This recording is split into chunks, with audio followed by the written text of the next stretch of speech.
मैं इमरान खान हूँ। सबसे पहले मैं आपको साबिक वज़ीर-ए-आज़म इमरान खान साहब का जो ताज़ा बयान है वो बताता हूँ। उन्होंने मुलाकात की है अपने साथियों से भी और इसके अलावा उनकी सहाफ़ियों से भी बातचीत हुई है। इमरान खान साहब ने क्या कहा, नई स्ट्रेटजी क्या है, लेकिन इससे पहले रोज़ाना बेचारे नून लीग वाले हमारे जो दोस्त हैं वो रात को ख्वाब देख कर सोते हैं कि सुबह वो उठेंगे तो शहबाज शरीफ साहब एब्सोल्युटली नॉट कह चुके होंगे। लेकिन जब भी वो उठते हैं तो उन्हें मायूसी होती है, क्योंकि शहबाज शरीफ साहब अमेरिका को एब्सोल्युटली नॉट कहने की बजाय अपनी पार्टी को और अपने लोगों को ही मायूस कर चुके हैं। और वो एब्सोल्युटली नॉट यहाँ कह रहे हैं, वहाँ नहीं कह रहे, क्योंकि इतनी जरूरत ही वो इकट्ठी नहीं कर पा रहे। और बजाय इसके कि अमेरिका के साथ प्रोफेशनली डील किया जाए या इन मामलों को प्रोफेशनली देखा जाए, ताल्लुकात को मजीद खराब किया जा रहा है। और दुनिया के साथ अपने ताल्लुकात को कहाँ पहुंचाया गया, उसके नुकसान क्या होंगे वो बाद में बात करते हैं। लेकिन पहले साबिक वज़ीर-ए-आज़म इमरान खान साहब ने अडियाला जेल में वकला और सहाफ़ियों से गुफ्तगू की है। उन्होंने कहा कि इंशाल्लाह 2025 हकीकी आज़ादी का साल है। 2024 पाकिस्तान के लिए एक मुश्किल साल था। ज़ाहिर है आज़ादी मुश्किल से ही मिलती है। मुझे पैगाम मिला है कि हमसे डील करें, हम आपकी पार्टी को सियासी स्पेस देंगे। अब ये किसने कहा कि डील करें? कौन देगा सियासी स्पेस? जिन्होंने चीनी है वही देंगे ना। उन्होंने इमरान खान साहब को पैगाम दिया कि आपकी पार्टी को बाकी पार्टियों की तरह स्पेस मिल जाएगी तो आप हमारे साथ डील करें, लेकिन आपको हाउस अरेस्ट करके बनी गाला में मुंतकिल कर देंगे। अब ये इमरान खान साहब के पास, मैं पहले भी आपको खबरों में बता चुका हूं और बहुत सारे लोग भी ये खबर दे चुके हैं कि बारहा इमरान खान साहब को ये ऑफर दी गई है कि जनाब आप हाउस अरेस्ट होने का फैसला करें और इसके ऊपर जो है पेशरफ्त हो सकती है। कभी कहा जाता है जी कि नथिया गली, कभी कहा जाता है जी खैबर पख्तूनख्वा, कभी कहा जाता है जी बनी गाला। लेकिन इमरान खान साहब ने इसको मुस्तरद किया है और वैसे भी उनको इसे मुस्तरद ही करना चाहिए। इमरान खान ने कहा कि मैंने जवाब दिया है कि पहले बाकी तमाम सियासी कैदियों को रिहा करो, मैं जेल में रह लूंगा, लेकिन कोई डील कबूल नहीं करूंगा। हाउस अरेस्ट या खैबर पख्तूनख्वा की किसी जेल में नहीं जाऊंगा। अब ये बात आप ज़हन में रखें कि निज़ाम के लिए सबसे बड़ा प्रॉब्लम यह है कि निज़ाम अपनी इज्जत कैसे बचाए।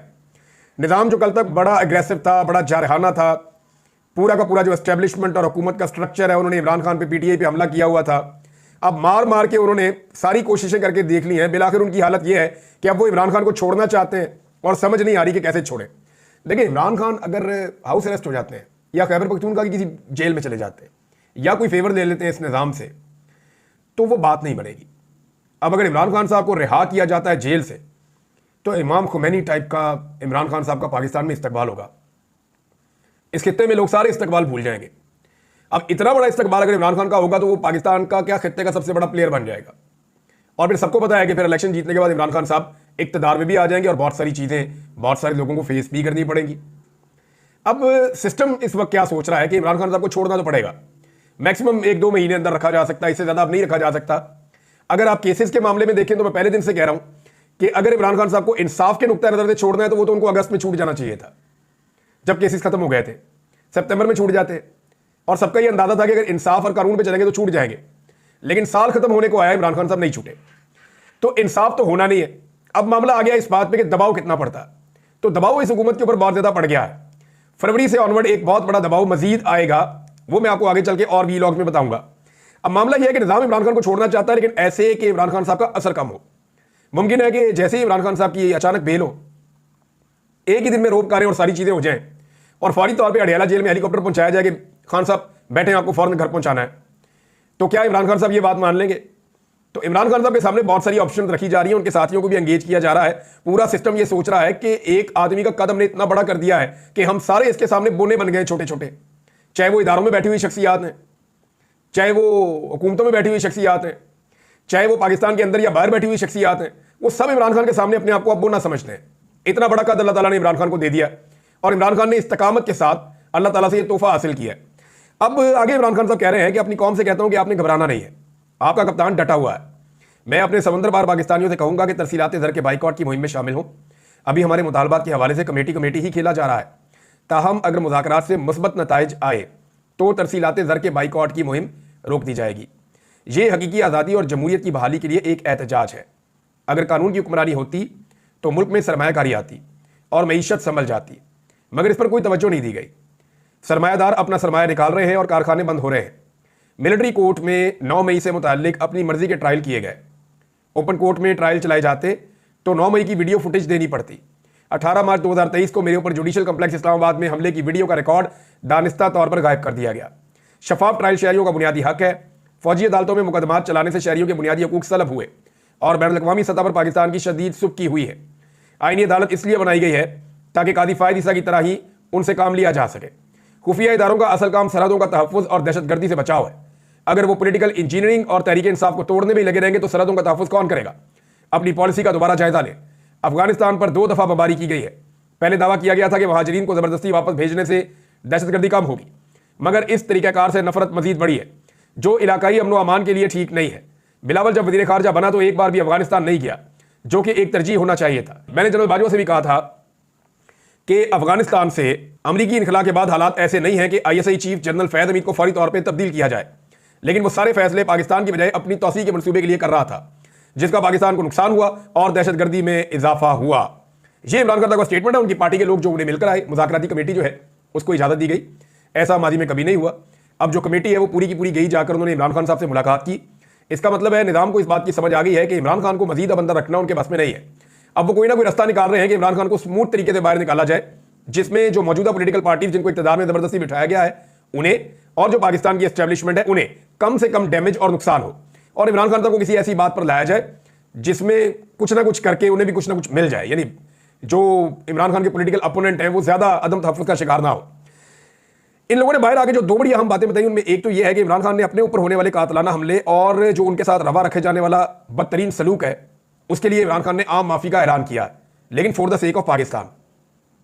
अगर पाकिस्तान के लिए कोई आगे बढ़ता है तो इमरान खान के साथ जो ज़ाती तौर पर हुआ उसे इमरान खान माफ़ कर देंगे। वैसे बहुत बड़ा दिल है इमरान खान का, इद्दत जैसा घटिया केस बनाया है, बहुत बड़ा दिल है इमरान खान का। उन्हें गद्दार डिक्लेयर किया गया, उनके ऊपर कातलाना हमले 1 दफ़ा नहीं, 2 मरतबा नहीं, 3 मरतबा हुए। ये सब कुछ होने के बावजूद इमरान खान साहब ने माफ़ करने का ऐलान कर दिया कि पाकिस्तान की खातिर मैं आम माफ़ी का ऐलान करता हूँ। 31 जनवरी तक ये मुज़ाकरात मंतकी अंजाम तक पहुँचाना होंगे, डेडलाइन इमरान खान साहब ने दे दी, लेकिन उसके बाद फिर चीज़ें बहुत तेज़ हो जाएंगी।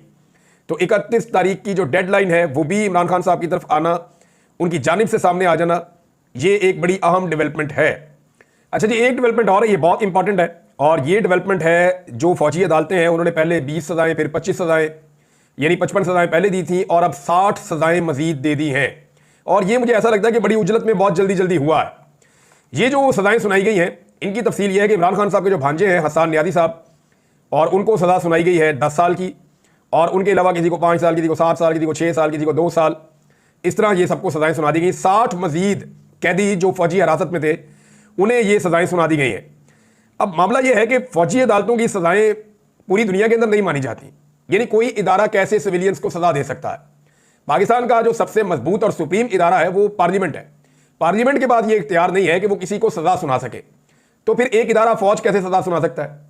यानी इस तरह तो अगर पुलिस के साथ कोई बंदा ज्यादती करे या पुलिस का कोई मामला है तो पुलिस भी अपनी निजी अदालत बना दे और ये कहे कि जनाब हम यहाँ पे सज़ा देंगे, यानी वो भी एक इदारा है ना, पुलिस भी एक इदारा है, फौज एक इदारा है, और बहुत सारे इदारे हैं पाकिस्तान में काम कर रहे हैं।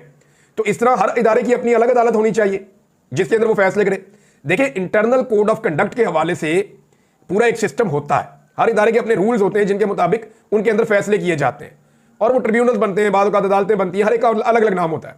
लेकिन ये नहीं हो सकता कि फौजी अदालतें सिविलियंस को सजाएं दें, और ये जो लोग इसकी आज हमायत कर रहे हैं ये लोग कल सर पकड़ के रोएंगे और ये परेशान हो जाएंगे कि हमने किस चीज़ की माजी में हमायत की थी। ये हमायत इनको बिल्कुल नहीं करनी चाहिए। यानी कोई भी इदारा किसी चीज़ की लपेट में आए तो क्या वो अपनी मतवाजी अदालत कायम कर देगा? अब ये मामला जाएगा नॉर्मल कोर्ट्स के अंदर तो वहाँ ये मामला उठ जाएगा। उसकी वजह यह है कि आम जुडिशरी ऐसी किसी भी अदालत को अपने लिए भी एक चैलेंज समझती है और ये सजाएं वहाँ पर बरकरार नहीं रह पाएंगी। और एक जो शुनीद है, क्योंकि सिद्दीक जान साहब ने यह खबर दी और उससे पहले मैं इस खदशे का इजहार कर चुका हूँ, या मैं ये बात पहले बता चुका हूँ कि हुकूमत के अंदर ये सोच है, क्योंकि जितना आलमी प्रेशर आ रहा है यूरोपीय यूनियन का, अमेरिका का, बरतानिया का, अक़वाम मुत्तहिदा का, और जितना मगरिब से प्रेशर आ रहा है इन फौजी अदालतों के फैसलों को लेकर, आपकी दो चीज़ें खतरे में है ना। एक आपकी जो तीन चीज़ें एक्चुअली खतरे में है, IMF की डील आपकी खतरे में है अगर आप ये करते रहेंगे। दूसरा, आपके ऊपर दिफाई नुक्ता नज़र से पाबंदियाँ लग सकती हैं, और तीसरा GSP+ स्टेटस जो है वो भी आपका खतरे में हो सकता है। और इसके इशारे बैरून मुल्क से आ रहे हैं, ये मैं कोई बात नहीं कर रहा, लेकिन सिंपल ये है कि पाबंदियाँ तो उन लोगों के ऊपर लगनी चाहिए जो लोग इसके लिए जिम्मेदार हैं। और एक बड़े सीनियर जर्नलिस्ट हैं, उन्होंने आज इसके हवाले से एक ट्वीट भी किया हुआ है, और उनका ये क्लेम है कि आने वाले दिनों में अमेरिका और यूरोप से कुछ ऐसी डेवलपमेंट्स होने जा रही हैं जिनके नतीजे में कुछ पाकिस्तानी सरकारी अफसरान जो बड़े बड़े उहदों पे बैठे हुए हैं उन पर, और कुछ सियासी शख्सियात भी हो सकती हैं, इन पर बैनुल-अक़वामी सतह पे पाबंदियाँ लग जाएं। इनके ऊपर ट्रैवल बैन लग सकता है, इनके असासों के हवाले से पाबंदियाँ लग सकती हैं, और इनको वीज़े भी नहीं मिलेंगे। इस किस्म की चीज़ें जो हैं वो उस एक ट्वीट के अंदर मौजूद थी। जर्नलिस्ट हैं, आप ये बात कर रहे हैं, लेट्स सी होता क्या है आने वाले दिनों में, क्योंकि ओवरसीज पाकिस्तानी इसकी डिमांड बड़े लंबे अरसे से कर रहे हैं, कनाडा में भी, अमेरिका में भी, यूरोप में भी, बरतानिया में भी, ऑस्ट्रेलिया में भी, वो हर तरफ ये बार बार कहते हैं कि जनाब पाबंदियां लगाएं इन बंदों के ऊपर, पाकिस्तान के ऊपर पाबंदियां ना लगाएं बल्कि इन बंदों के ऊपर पाबंदियां लगाएं। बहरहाल अब ये जनाब मजीद 60 लोगों को सजा दी गई और बड़ी उजलत में दी गई है। जो प्रेस कॉन्फ्रेंस थी उसके हवाले से जिन सहाफियों ने वहां सुना वो ये कह रहे हैं, और अगर आप वो सुने उसको रिकॉर्डिंग उसकी निकाल के, तो वहां पे अग्रेशन नहीं थी अब प्रेस कॉन्फ्रेंस में ISPR की, बल्कि वहां पे एक सवाल पूछा गया और बड़ा बड़ा जबरदस्त सवाल था। और ये सवाल पूछा जाना चाहिए था कि जो लोग पार्टी छोड़ गए 9 मई के बाद, उनके ऊपर 9 मई का कोई जुर्म ही साबित नहीं हुआ, और जिन्होंने पार्टी नहीं छोड़ी वो मुजरिम साबित हो गए। तो इस पर DG ISPR ने कहा कि वो पार्टी छोड़े या ना छोड़े ये उसका जाती फेल है, इसका 9 मई की तहकीकात पर कोई फर्क नहीं पड़ेगा, ये DG ISPR ने कहा। लेकिन हमने ये देखा कि बहुत सारे ऐसे नाम थे जिनमें एक नाम मुराद रास का था, अंदलीब अब्बास का था, और बहुत सारे ऐसे नाम थे। ये वो लोग थे जिन्होंने 9 मई के बाद फौरी तौर पे पार्टी को छोड़ दिया था, जैसा कि फारूक हबीब है जिनको गिरफ्तार किया गया था और 9 मई के अंदर उनको मरकजी मुलजिम समझा गया था। ऐसे और बहुत सारे लोग हैं जिन लोगों ने भी पार्टी से अपनी वाबस्तगी तोड़ दी, उन लोगों के ऊपर 9 मई का कोई मुकदमा नहीं रहा। वो लोग ऐसा लगता है कि हर चीज में से निकल गए, वो पूरी दुनिया में ट्रैवल भी करते हैं, वो आज़ादी से पाकिस्तान में घूमते भी हैं, उन्हें इलेक्शन लड़ने की भी आज़ादी थी, वो जेलों के अंदर भी नहीं रहे, उन्हें फौजी अदालतों से सजाएं भी नहीं दिलवाई गई। तो ये बात आप क्लियरली जरा समझ लें इसको, कि यहां मुझे ऐसा लगता है कि ये फैक्ट DG ISPR ने गलत बताया। उन्हें यह बताना चाहिए था कि वाकई ऐसे बहुत सारे लोग हैं जिन्होंने 9 मई के बाद पाकिस्तान तहरीक इंसाफ को छोड़ा और फिर वो 9 मई के मुजरिम या मुलजिम नहीं रहे, क्योंकि तहरीक इंसाफ को जिम्मेदार समझते हैं वो 9 मई के लिए, तो तहरीक इंसाफ छोड़ने पर यह जुर्म खत्म हो जाता है। हमने तो ये पैटर्न देखा है पाकिस्तान में और क्लियरली यही पैटर्न था। नाज़रीन, दफ्तर खारजा पाकिस्तान का जो है उसने थोड़ी सी अक्लमंदी का सबूत दिया है, और जो हरकतें ख्वाजा आसिफ साहब ने की हैं उसके बाद सूरत किसी और तरफ जा रही है। मैं पहले आपको बता देता हूं कि ख्वाजा आसिफ साहब ने एक नई कहानी सुना दी कि जनाब ये प्रोजेक्ट है गोल्ड स्मिथ का और उसके अंदर बंदे भर्ती हो रहे हैं और पाकिस्तान को नुकसान पहुंचाना है, एटमी ताकत को सरनगू करवाना है। ये इमरान खान साहब को जेल से निकालने के स्टेटमेंट के ऊपर पाकिस्तान में जुल्म और फस्तायत के खिलाफ जो भी दुनिया में कहीं से आवाज उठाती है वो इसको इस खाते में ख्वाजा आसिफ जोड़ रहे हैं। इसके ऊपर रिचर्ड ग्रेनल ने एक स्टेटमेंट दिया और ये बड़ा संजीदा स्टेटमेंट है। उन्होंने कहा था Pakistani embassy in Washington DC and ambassador Rizwan Sheikh have some explanation to do. इन्हें पाकिस्तानी एम्बेसी को और सफीर को किसी चीज की सफाई देनी पड़ेगी जल्द। दैट थ्रेट्स के जान से मारने की धमकियां and the crazy talk about operation Goldsmith from the minister of defence is reckless. कि जनाब मौत की धमकियां भी दी जा रही हैं, कत्ल की, और साथ में कोई ऑपरेशन गोल्डस्मिथ जो है वो मुतारफ करवा दिया गया है, और ये रैकलेस किस्म के इल्जामात हैं जो पाकिस्तान के वज़ीर दिफा की जानिब से लगाए जा रहे हैं। There should be a review of what the United State tax payer provides Pakistan in aid. अच्छा, अब वो ये कह रहे हैं कि पाकिस्तान को एड देता है यूनाइटेड स्टेट्स, बड़ी इमदाद फराहम करता है, तो इसको फिर रिव्यू भी करना पड़ जाएगा। इसके ऊपर एल मॉर्गन जो एक एनालिस्ट हैं अमेरिकन, और ये वो खातून है जिन्होंने पहले बता दिया था 25 तारीख को कि इस्लामाबाद में एक कत्लेआम होने वाला है। इन्होंने वार्न किया था कि इस्लामाबाद में एक खौफनाक कत्लेआम का मनसूबा बना लिया गया है और इन्होंने उसका इल्जाम मिलिट्री एस्टेब्लिशमेंट पे लगाया था। लेकिन 26 तारीख को फिर वो वाकया सानिया आपने इस्लामाबाद में होता हुआ देखा भी।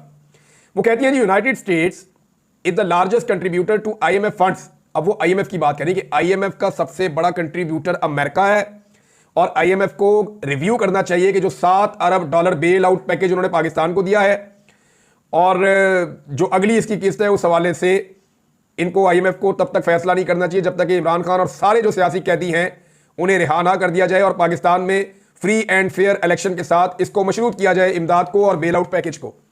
जनाब आपका IMF का प्रोग्राम भी खतरे में है, आपका GSP+ का जो स्टेटस है वो भी खतरे में है, और इसकी वजह फौजी अदालतों के फैसले और पाकिस्तान के जो वज़रा हैं उनके नामुनासिब बयानात हैं, गैर जिम्मेदाराना बयानात हैं, और लगातार वो इससे बाज नहीं आ रहे, वो यही हरकतें करते चले जा रहे हैं। दफ्तर खारजा से जब इस बारे में सवाल पूछा गया तो उन्होंने जवाब देने से गुरेज किया, यानी कम से कम पाकिस्तान के दफ्तर खारजा ने इस अक्लमंदी का मुजाहरा किया कि अब अमेरिका को जवाब नहीं देना।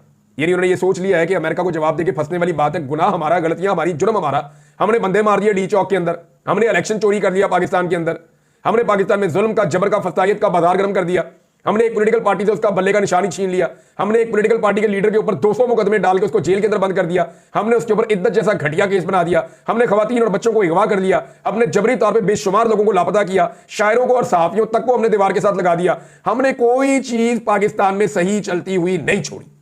तो गुनाह तो सारा जुर्म हमने किया पाकिस्तानियों ने। तो हम कैसे दुनिया को जवाब दे सकते हैं जो सवाल पूछ रहे हैं?